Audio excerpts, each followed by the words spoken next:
Les charges locatives, qu'est-ce qui est à la charge du locataire, du propriétaire? On en parle beaucoup et on sait pas toujours, c'est pas toujours très clair.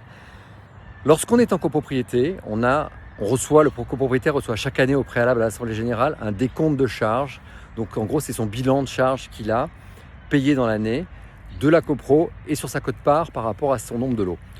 En général, il y a une colonne qu'on ne voit pas forcément qui s'appelle locatif ou don locatif ou quote-part locataire. Et en bas à droite, en général, on arrive à voir ce qui revient au locataire. Donc c'est ce que je prends pour calculer la provision pour charge et je divise par 12. J'ajoute la quote-part mensuelle dormure ménagère ou pas. Ça dépend de comment je m'adapte en fonction de mon locataire et des documents que j'ai. Parce que ça peut être quelqu'un qui vient d'acheter, il n'a pas forcément les impôts fonciers de l'année précédente. Donc ça représente à peu près 70 à 80% des charges du propriétaire. Si on ne l'a pas, on peut prendre ça. Pourquoi 70, pourquoi 80?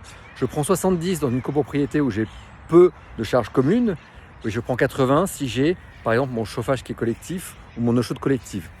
Globalement, on s'y retrouve à peu près. L'important, c'est que chaque année, on fasse ce décompte de charges, une révision de charges, qu'on dise au locataire, je t'ai appelé 30 €, je te dois, c'est 35 que tu dois, ou je t'ai appelé 30 €, c'est 25 que tu dois, et qu'on lui rende la différence, qu'on soit le plus proche de la réalité pour qu'il n'y ait pas de soucis, parce que c'est vraiment une cause de conflit entre les locataires et les propriétaires. Je m'appelle Samuel et j'accompagne les propriétaires à mettre leur bien en gestion, donc vous pouvez me contacter ci-dessous.